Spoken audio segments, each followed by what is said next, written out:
Guys आज म तपाईँलाई खुसी कुरा सुनाउन गइरहेको छु गाइज। यो भिडियो तपाईँले फुल वाच गरिदिनु ल गाइज, एकदम पुरा हेरिदिनु ल गाइज। खुसी कुरा चाहिँ के छ भन्दाखेरि गाइज होइन, म पनि अब धेरै दिनदेखि अलिकति बिरामी नै थिएँ। ज्वरो सरो आइरहेको थियो मलाई, अनि ज्वरो आउने ठिक हुने एकदम भइरहेको थियो। अनि के रहेछ भनेर चाहिँ चेकअप गर्दाखेरि चाहिँ ज्वरो सरो पनि खासै त्यस्तो केही देखेन। अनि मलाई चाहिँ ग्यास्ट्रिकको पनि अलिकति प्रब्लम बढी हुने गाइज। मलाई पहिलेदेखि बढी ग्यास्ट्रिक थियो, अनि ग्यास्ट्रिक पनि हेर्दाखेरि चाहिँ अलिक नर्मली त्यस्तो खासै त्यस्तो ग्यास्ट्रिकहरूले त्यस्तो केही असर गरेको नि भेटिएन। अनि मैले चाहिँ मेन कुरा के गरेँ भन्दाखेरि किडनी चेकअप, अनि त्यसपछि मृगौला फङ्सन र अनि त्यसपछि चाहिँ सुगर टेस्ट गरेँ गाइज है। सुगर टेस्ट गर्दाखेरि चाहिँ सुगर पनि एकदम नर्मल देखायो, एकदम क्या एकदम लिमिटमा नबढेको नघटेको, एकदम एउटा चाहिँ स्वस्थ व्यक्तिमा हुनुपर्ने कति सुगर छ हो त्यति नै सुगर देखायो गाइज। एकदमै खुसी लाग्यो। अनि त्यसपछि सुगर गरेपछि अब ल ठिकै छ भनेर चाहिँ अब किडनी पनि टेस्ट गरेको, किडनी पनि एकदमै फाइन रहेछ गाइज है। त्यस्तो कुनै पनि प्रब्लमहरू किडनीमा एकदमै देखिएन। एकदम खुसी लागेको थियो मलाई चाहिँ। कहिले अब भन्न सक्ने त अब हामी चिल्लो पिरो अमिलोहरू जता पाए खाइरह हुन्छौँ, बाहिरको जङ्क फुड धेरै खाइरह हुन्छौँ। अनि अब त्यो ग्यास्ट्रिक लगायत अब हरेक ठाउँमा किडनीमा जे पनि होइन, अब खुवाइपाइले हो क्या यो रोग आउने भनेको त।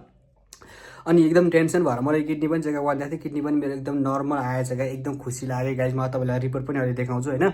अनि त्यसपछि किडनी पछि मैले के भन्थेँ, अब अस्ति मृगौला के अरे चाहिँ लिभर फङ्सन टेस्ट पनि गराएँ होइन। गर्दाखेरि पनि लिभरको पनि एकदम सामान्य रिपोर्ट आयो गाइस। सबै कुराहरू के आयो एकदम क्या त्यो धेरै राम्रो आयो कि गाइस। कुनै पनि केही कुराहरू देखिएन क्या गाइस होइन, ब्लडहरू चेकअप गर्दाखेरि चाहिँ।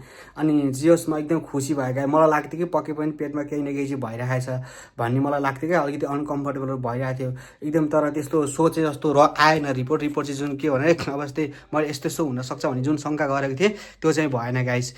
किनकि नर्मल रिपोर्ट आयो गाइस होइन। अनि अरू अब त्यो मुटु सुटुको सबै कुराहरू मैले गरेँ कि चेकअप गर्दै, सबै कुराहरू एकदम नर्मल आयो। मलाई यो सोचेँ हामीले धेरै सोच्न नहुने रहेछ गाइस। धेरै सोचे ला मलाई यो भयो त्यो भयो भनेर सोच्यो भने चाहिँ के हुन्छ भने गाइस होइन, त्यो सोचाइले त्यो तनावले पनि मान्छेले चाहिँ रोगहरू आउँदो रहेछ भन्ने कुरो मैले यहाँबाट पनि प्रमाणित गरेँ। म धेरै कुरा सोच्थेँ कि गाइस। अब अस्ति कहिले गाइस होइन, अब यसो पेटहरू को साइडहरू दुख्थ्यो होला केही होला भन्ने सोच्थेँ। त्यो पनि त्यस्तो केही भएन होइन। ल किडनीमा केही प्रब्लम छ कि, अथवा चाहिँ लिभरमा केही प्रब्लम छ कि, अथवा चाहिँ भित्र केहीहरू भइरहेछ भन्ने कुराहरू हेरेको थिएँ। नर्मली मैले के गरेँ भन्दाखेरि किडनी, मोटो, त्यसपछि गएर सुगर, त्यसपछि गएर लिभर फङ्सन टेस्ट, यस्तै 4वटा टेस्ट गराउँदाखेरि चाहिँ केही पनि देखेन गाइस। एकदम नर्मल रिपोर्ट आयो गाइस है ब्लड टेस्ट गर्दाखेरि चाहिँ। त्यही भएर चाहिँ गाइस तपाईँहरू पनि कहिले आत्तिनु हुँदैन गाइस होइन। आत्तिर हुँदैन। हरेक कुरा अब चाहिँ के हुन्छ बढी सोच्नु पनि हुँदैन। बढी सोच्यो भने के हुन्छ भने त्यो दिमागले नै मान्छेलाई चाहिँ ला मलाई यो भयो कि त्यो भयो कि भनेर सोच्यो भने मान्छे त्यत्तिकै पनि बिरामी हुने रहेछ। हुन चाहिँ हाम्रो फ्यामिलीमा सबैजना बिरामी, अस्ति भर्खर पनि अब ड्याडी बिरामी भएको होइन, ड्याडी अल्सर भएको। त्यसपछि फेरि मम्मीलाई चेकअप गराउनु लगाएको, मम्मीको पनि पेटको प्रब्लम, फेरि मलाई पनि एकदम गाह्रो यस्तै छ क्या गाइस। अहिले अब यो वर्ष चाहिँ मलाई चाहिँ यो वर्ष लाइक होइन बिरामी धेरै भएको छ क्या। हाम्रो फ्यामिलीमा चाहिँ सबैलाई त्यस्तै प्रब्लम भएको छ क्या, फापेको छैन भनौँ न। त्यही भएर चाहिँ गाइस है खुसी लाग्यो गाइस है। अब रिपोर्ट चाहिँ यहाँनिर छ, म तपाईँलाई रिपोर्ट पनि देखाउँछु अहिले होइन। यहाँ कता राखेको छु मैले, तर खुसी लाग्यो गाइस। किनकि अब म चाहिँ खुसी नै मान्छु यो कुरामा, किनकि मैले चाहिँ धेरै कुराहरू सोच्ने गर्थेँ क्या खालि। त्यही भएर मैले चाहिँ अब मलाई मेन कुरा चाहिँ मलाई पनि के प्रब्लम थियो होइन। अब म चियाहरू बढी खाने पहिलेदेखि, म दिनमा 20 कप पनि चिया खाने गाइस होइन। धेरै चियाहरू खाने, अनि अब त्यो बाहिरको खानेकुराहरू खाने, धेरै कुराहरू खाने क्या गाइस। म पनि मुख नबार्ने नि हो क्या गाइस, म जे मन लाग्यो त्यही खाइदिन्थेँ। अनि त्यो भएपछि चाहिँ अब कतिपय मान्छेहरूले चाहिँ अब त्यो अल्सर हुन्छ अनि ग्यास्ट्रिक बिग्रेर लाइक यस्तो कुराहरू गर्थे। त्यो सबै हेर्दाखेरि चाहिँ अब त्यो चाहिँ मेरोमा चाहिँ खासै देखिएन गाइस। सबै कुराहरू के भयो त एकदमै के फाइन आयो भनेको, एकदम राम्रो आयो क्या गाइस। अब त्यो होइन पोजिटिभ कुनै पनि आएन क्या, सबै नेगेटिभ नै आयो गाइस। त्यही भएर चाहिँ म खुसी नै छु। तपाईँहरू पनि मुख बार्नु होला, मुखहरू।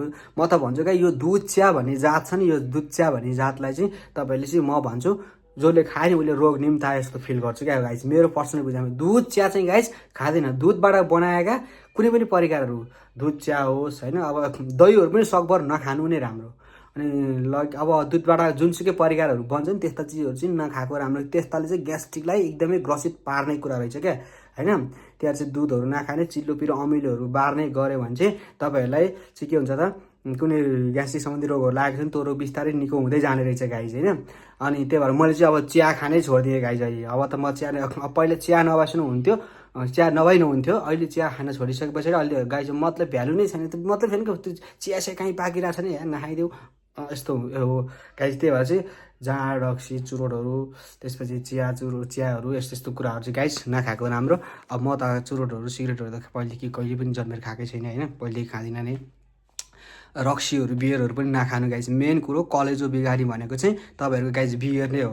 बियर भनेको चाहिँ अब मादक पदार्थ सबै क्या, रक्सीहरू हुन्छ नि त, अब रक्सीको नामहरू विभिन्न ब्रान्डका जहाँ जेडीहरू दुनियाँ छ नि त, अब वर्ल्ड वाका 8848 जे भए पनि गाइज ड्रिङ्क चाहिँ नगर्नु भन्छु म। अब कहिलेकाहीँ खानै पऱ्यो भने त्यस्तो खानालाई नब्बई नहुने मान्छे छन् भने वर्ष एकचोटि झुक्काएर कसैले खाए ठिकै हो, होइन भने रेगुलर खाने मान्छेले चाहिँ विशेष गरी चाहिँ त्यो चाहिँ जाँड रक्सीले चाहिँ गाइज कलेजो बिगार्छ। कलेजो बिगार्यो भने गाई कलेजो छिया छिया पाऱ्यो भने त्यो मान्छे मर्छ गाइज, स्योर। त्यही भएर चाहिँ त्यस्तो कुराहरू चाहिँ नखाएको राम्रो। तपाईँहरूलाई त भन्नु त पर्दैन गाइज, तपाईँहरू सबैलाई थाहा नै भएको कुरा हो यो कुराहरू, होइन।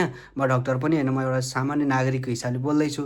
तर मैले पनि फिल गरेँ, म पनि त्यस्तै सोध्थेँ क्या, या खाइदिउँ जे पाए त्यही भनिन्थ्यो, खाइदिउँ एक बारको जिन्दगी, भनाइ मात्र गफ मात्र हो भन्थेँ होइन। अब त्यस्तै कहिले काहीँ अब साथीभाइ बस्दा ल बियर खाउँ भनेर खाइन्थ्यो होइन, यस्तो लाइक हुन्थ्यो नि त। तर त्यो चाहिँ खाना नहुने चाहिँ गाइस सिधा कुरो। तपाईँहरूलाई कलेजोको समस्या छ भने चाहिँ गाइस बियर नखानुहोस्। त्यो बियर भन्दा नि कुनै पनि मादक पदार्थहरू नखानुहोस् गाइस, त्यसलाई कन्ट्रोल गर्नुभयो भने राम्रो हुन्छ गाइस। त्यही भएर चाहिँ मुख बार्नु होला, सबैजना स्वस्थ रहनुहोस्, हाँस्नुहोस्, खुसी रहनुहोस्। यो भिडियो कस्तो लाग्छ लाइक कमेन्ट गर्नुहोस्। श्रुतिलाई मलाई धेरै माया गरिदिनु भएको छ, साथ सपोर्ट दिनुभएको छ। यो माया साथ सपोर्ट सधैँभरि रहिरहोस्, सपोर्ट गरिदिनु होला। नयाँ नयाँ ब्लगहरू बिस्तारै बिस्तारै आउँछ हाम्रो, अब श्रुतिको मेरो भिडियोहरू आउँछ। तपाईँले लाइक गर्नुहुन्छ, कमेन्ट गर्नुहुन्छ। तपाईँहरूको पनि मैले युट्युबहरू सब्सक्राइब गरिदिइरहेको हुन्छु, कमेन्ट गर्नुहुन्छ, खुसी लाग्छ गाइस। तपाईँहरूको माया अपरम्पार छ क्या, होइन। जति तपाईँहरूले मलाई माया गर्नुहुन्छ म पनि तपाईँलाई त्यति धेरै नै सपोर्ट गर्छु, त्यति धेरै नै तपाईँहरूलाई म माया गर्छु गाइस है। किनकि तपाईँ हामी मिलेर नै अगाडि बढ्नुपर्छ भन्दै गाइस मेरो 6 मिनटको भिडियो यहीँ टुङ्गु छु guys. Thank you so much guys, good day.